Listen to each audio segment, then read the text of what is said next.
Okay, so now that I've got the left side done on the shirt, I'm ready to do the right side. Okay, so let me show you on the pattern what they've done. So what I did to mark this was I put a little snip at all three of these lines. One of them is center front, the facing line, and the fold line. So I have 1, 2, 3 little snips here, and then I have 1, 2, 3 little snips here. Before I took my pattern off, I also looked to see what else I needed to mark, and the only other thing I needed was the dot here for the medium when I put in the sleeve. I'm not going to mark buttons or buttonholes because I like to do that after it's done and decide how many I want, so I don't usually pay much attention to that. Now you remember that on the left side we had to cut this section off because we put on a separate band. But on the right side, we don't cut that off. Okay, if you look at this pattern, they've actually designed this pattern so that your fashion fabric becomes the interfacing. Okay, as you know, that is not a good idea because fabric, all it's going to do is add bulk. It's not going to give it shape and it's not going to support it that well. There's a reason that we use interfacing. It's made to go in between layers of your garment to do what it's supposed to do without adding a lot of extra bulk. Plus, on a man's dress shirt, they do not interface the right side. All they do is turn it under and put in a folded edge, like a clean finish, and then they just stitch it down. That's all they do. So that's what we're going to do. So, because if you look at your pattern, they expect you to fold this here and then fold it again. So then you've got the shirt and 2 layers of your shirt. Okay, so we're going to take that out, that interfacing area.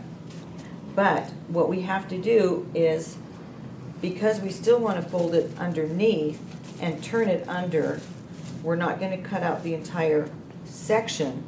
We're going to cut out all of it except for 1/4 of an inch. And that 1/4 of an inch is what we'll use to turn under like a clean finish. And then when we turn it back on itself, it will sit right underneath the center front for us to put our buttons on. So what I like to do is I do my markings, and this is all cut on the straight grain, so all of those lines are parallel to your grain and to your edge. So what I'm going to do, and I've also marked the right side, okay? So I'm going to take this shirt and I'm going to fold it back on that first little snip. Okay, so where's my little snip? All right, I can't see it on this side, so I'm going to quickly just line up the pattern and do a little snip there. Okay. Yeah, I can see my other snips just fine. That one must not have, yeah, and I can see that one. So what I'm going to do now is I'm going to fold it back on that first snip, which is your fold line, if I was going to use this for interfacing, and I'm going to line that up. And what I like to do is line it up good, and I've got a stripe to follow, and I've got my pin marking the right side of my garment, so I'm just going to put that in here, and then I'm going to fold it up here as well. All right, so I'm going to press that good, and then once I get that pressed, I can trim it. So I'll just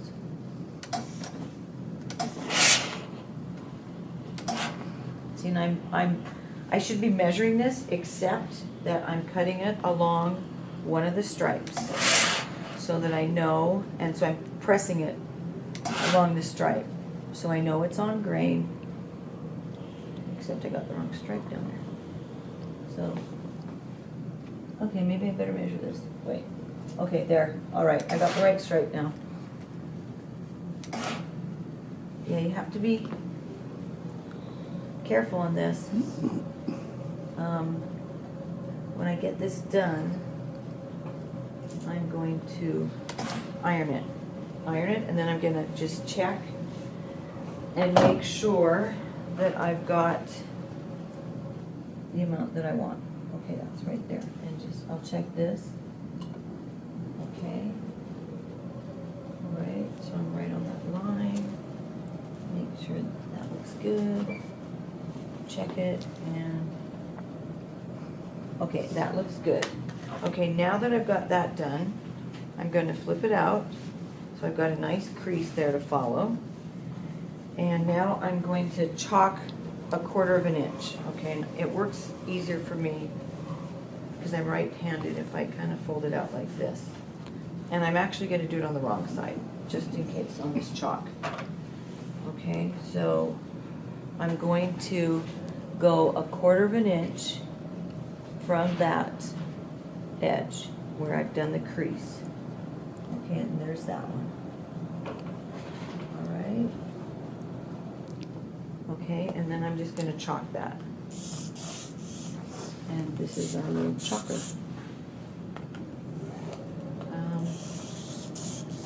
You have to push kind of hard. Now the other thing I could do is, because this actually does follow a stripe, I could follow that stripe too, but I'll go ahead and chalk this so you can kind of see a few options of what to do.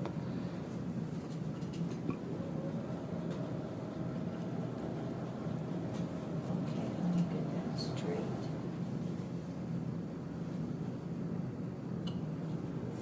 Okay, let's see, where did I chalk it?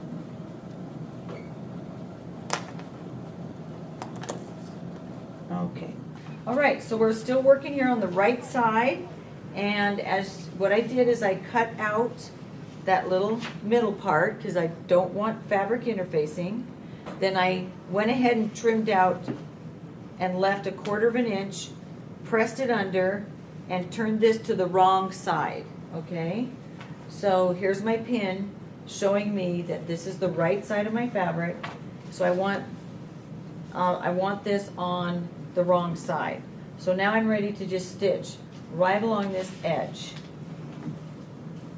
And I don't have a pin because I wanted to show you what I was doing. But I should probably pin it before I do it. So I'm just going to put some pins in here, but I've got it pressed really well.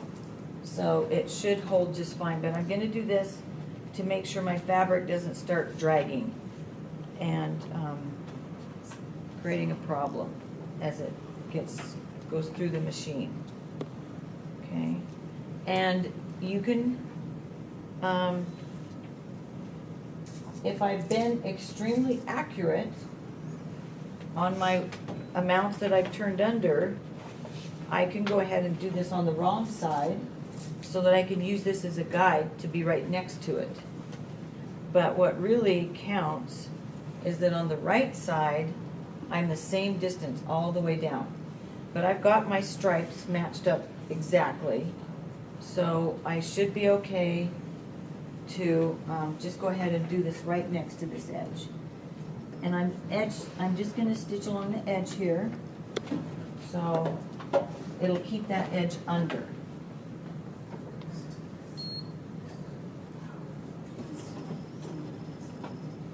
Okay, so you want to make sure your tails don't cause, it stayed on reverse permanently, so I have to turn it back to forward. Okay, there we go. All right.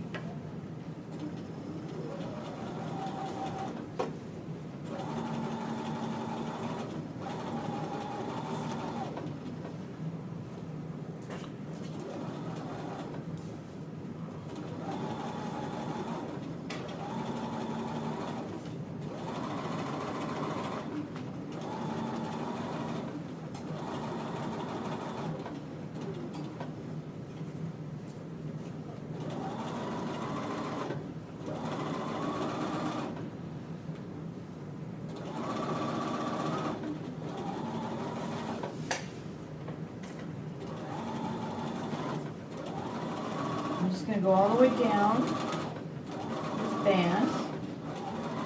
So as you can see, the right side of the shirt, we put the buttons there, and I'll have 2 layers of fabric for that button to anchor to.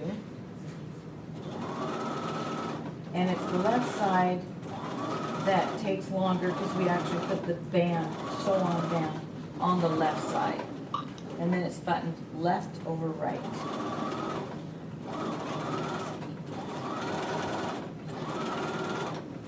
Women button their shirts right over left. Men button their shirts left over right.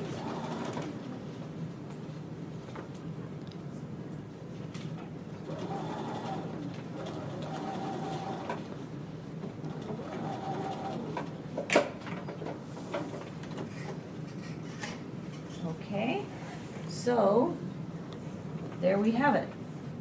There's the right side of the shirt all done, and here's the left side. So the bands are all finished, and when we we'll do our buttonholes here, our buttons here, and it will finish just like this.